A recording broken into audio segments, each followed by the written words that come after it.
नमस्कार दोस्तों, आप सभी का स्वागत है। आप लोग जैसा अवगत होंगे कि बीएसएससी एग्ज़ाम की अभी अभी तारीख घोषित की गई है।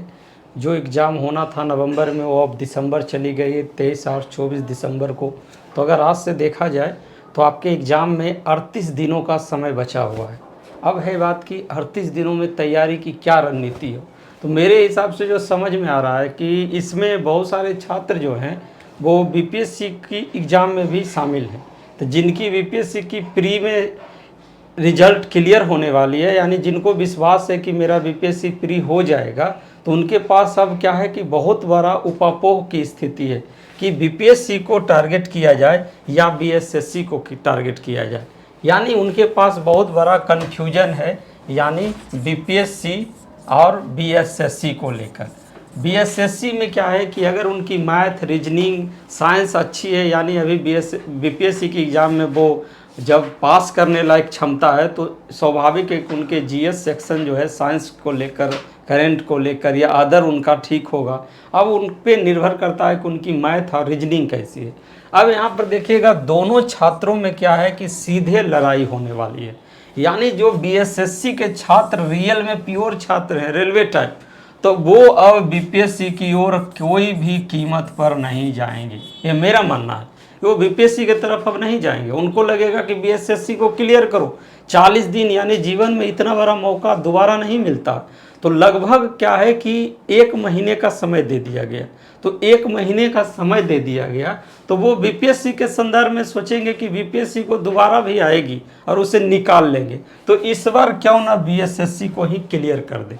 लेकिन बीपीएससी के जो प्योर छात्र हैं, जिनका मैथ और रीजनिंग हल्का भी कमज़ोर है, तो उनके पास अब क्या है, भटकने के लिए कि मैथ सीखना, रीजनिंग सीखना, उनके लिए बहुत ज़्यादा टेंशन है। और इतनी ज़्यादा एसडीएम की पोस्ट है जो वो भी ललायत करेगी, और उनके पास भी समय नहीं है, क्योंकि तुरंत जो है बीएसएससी की एग्ज़ाम समाप्त होगी और तुरंत बीपीएससी की मेंस शुरू होगी। तो ये लोग भी क्या है, अब यहाँ से रास्ता तय कर लेंगे। यानी पहले जो नवंबर में एग्ज़ाम होनी थी, तो ये लोग भी ट्राई मार रहे थे कि पहले दे देते हैं मैं बीएसएससी एग्ज़ाम और उसके बाद 1 महीने हम मेंस की तैयारी कर लेंगे। लेकिन अब यहाँ से दोनों का रास्ता क्या है, मेरे समझ से अलग अलग हो चुका है। यानी पीटी का जो रिजल्ट आएगा, बीपीएससी पीटी का जो रिजल्ट हो सकता है कल आपको देखने को मिल जाए। मेरा फिर मानना है कि कट ऑफ जो है, आपको कट ऑफ जो है 104 के लगभग जा सकती है। मतलब मेरा मानना है कि 104 के लगभग जा सकती है, क्योंकि 8-8 क्वेश्चन जो है आपका क्या है, विवादित है। तो उसमें कुछ लोगों का सही भी होगा तो कुछ लोगों को नुकसान भी। लेकिन मेरा अनुभव है कि जब इस तरह से विवादित क्वेश्चन आते हैं तो लगभग लोगों का क्या है, नुकसान ही होता है। तो मतलब 8 क्वेश्चन में अगर देखा जाए तो लगभग 4 से 3 नंबर का नुकसान सभी को होने जा रहा है। तो कट ऑफ मेरे हिसाब से क्या है कि 104 के लगभग जनरल का रह सकता है, और बाकी क्या है क्लियर आप लोग। अब यहाँ पर जितने भी मार्क स्कोरर हैं, जितने भी स्कोरर हैं, यानी 115, 120 वाले हैं, वो लगभग बीएसएससी देने जाएंगे, क्योंकि वो सभी रेलवे वाले हैं, सभी दिन रात नहा धोकर पढ़ने वाले हैं। तो अब यहाँ पर क्या है कि ये कट ऑफ तो बढ़ा दिए भाई साहब। अब सोचिए कितना बड़ा धोखाधड़ी हुआ। एक कट ऑफ तो बढ़ा दिए, एक कट ऑफ जाना चाहिए था 97, इसको लेकर चले गए हैं 104-5 के लगभग।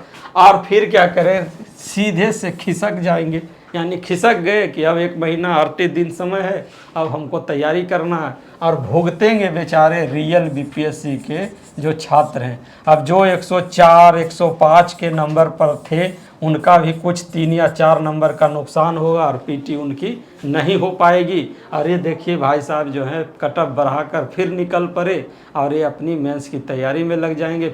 मतलब मेंस की तैयारी को छोड़कर पीटी में लग जाएंगे बीएसएससी की। और यहाँ भुगतेगा कौन, तो यहाँ फिर से बचेगा वही जिनका पीटी होता है। यानी जिनकी पीटी होती है वो बहुत बड़े किस्मत वाले इस बार होंगे, क्योंकि हाई स्कोरर जो है, मेरा मानना है कि बीएसएससी वाले ही लोग होंगे, रेलवे वाले होंगे।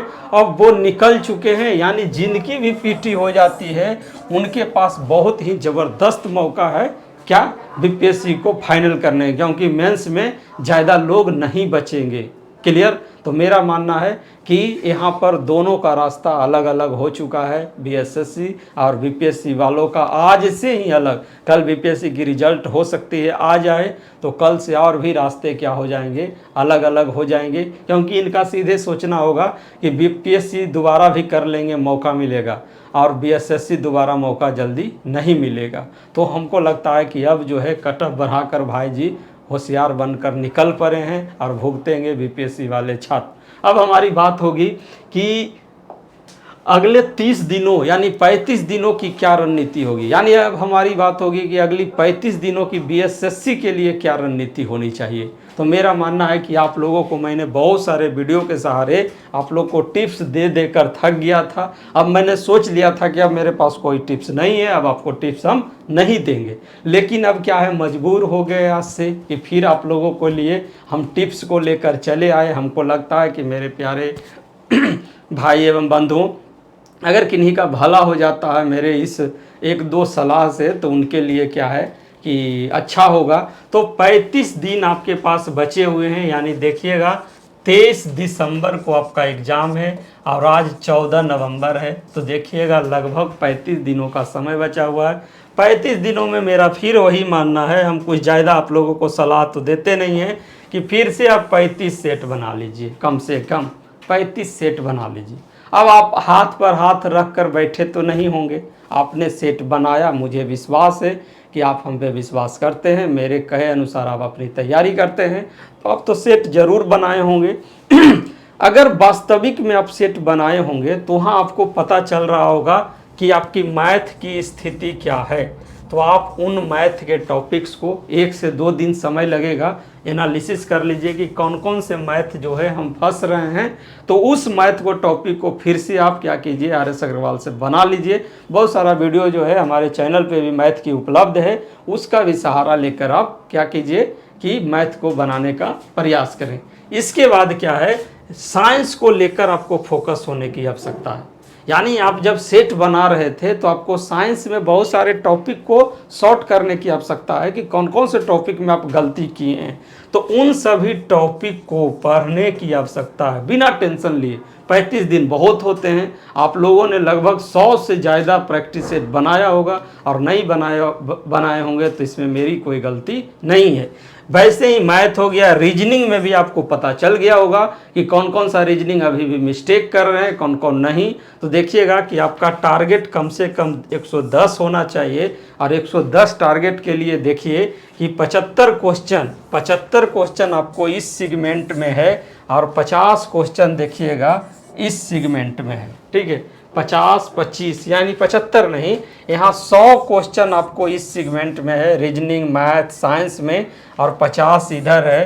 तो 50 में इधर प्रयास करें 30 लाने का, और इधर जो है 100 में आप चाहें तो 80 आपको हर हालत में लाना होगा, तब जाकर आपकी रिजल्ट क्या होगी, सेफ होगी। तो आप लोग अब जो है तैयारी करें, इस टारगेट को लेकर चलें कि 110 नंबर लाकर हम कंफर्म हों हर हालत में।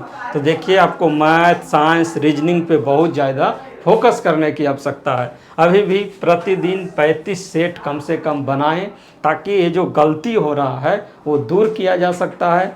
जीएस के लिए मेरा मानना है कि लुसेंट को फिर से पढ़ना शुरू करें, क्योंकि अब समय नहीं है, तो लुसेंट का प्रैक्टिस करें, सेट बनाएं, लुसेंट बहुत काम आएगी अब। और सेट बनाकर क्या है, कुछ करेंट अफेयर्स को भी पढ़ना शुरू करें, कुछ बिहार स्पेशल को भी पढ़ना शुरू करें। ठीक है, इस तरह से क्या है कि आप 35 दिनों में अभी भी आप शानदार तरीके से तैयारी कर सकते हैं। अब आपको बीपीएससी मेंस देना नहीं होगा, क्यों नहीं, तो मैं पहले ही तय कर दिया हूं कि मौका दोबारा नहीं मिलता है। तो आप अगर यहां से कन्फ्यूजन में फंस गए कि मेरा पीटी में 115 आ रहा, मेंस की तरफ जाएं या नहीं, तो मुझे विश्वास है कि आप लोग सिर्फ पीटी की तैयारी करते हैं, मेंस की तैयारी करते नहीं हैं। तो आप सीधे शिफ्ट कर दें बीएसएससी के तरफ, अच्छा होगा। नहीं तो आप ना बीएसएससी का रहेंगे बचेंगे, और ना ही मेंस की तरफ बचेंगे। तो बीपीएससी मेंस वालों के लिए अलग से मतलब क्या है, दुनिया हो गई है, वो मेंस में लग जाएंगे, आप लोग फ्री में लग जाइए बीएसएससी में। अब क्या है कि मैं क्या योगदान दे सकता हूँ आप लोगों को, तो मैं यही योगदान दे सकता हूँ कि नीचे मेरा टेलीग्राम का लिंक दिया हुआ है बीएसएससी सीजीएल का। अगर आप लोग इंटरेस्टेड हैं डेली सेट बनाने के लिए, प्रैक्टिस करने के लिए, तो मैं टेस्ट लूँगा आप लोगों को।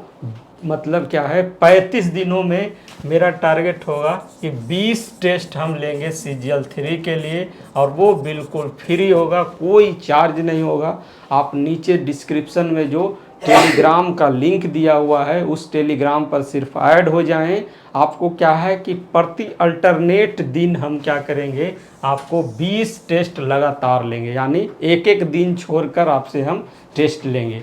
तो आप लोग के लिए मौका है, अगर आप लोग अपने से नहीं पढ़ पाते हैं तो आप जुड़ सकते हैं। नीचे टेलीग्राम का डिस्क्रिप्शन दिया हुआ, उसमें ऐड होइए, और उस पर मैं आपको जल्द ही यानी 1 से 2 दिनों में आपकी सेट मतलब शुरू 20 टेस्ट आपको ली जाएगी, जो बिल्कुल फ्री होगी। तो आप लोग जुड़ें उसमें और टेस्ट दें, ठीक है। फिर मेरा प्रयास ये भी होगा कि अगर कोई भले समय जिनके पास से मिल जाए तो इन सेट का चाहेंगे कि मैथ और रीजनिंग का कुछ कुछ जो शानदार क्वेश्चन है वो भी हम आपको प्रैक्टिस करवा दें। तब आपको 35 दिनों के लिए हम 20 टेस्ट लेंगे, आप लोग जुड़ सकते हैं उसमें, और कहीं जाने की, कहीं भटकने की ज़रूरत नहीं है। हम आपको पूरा मदद करेंगे।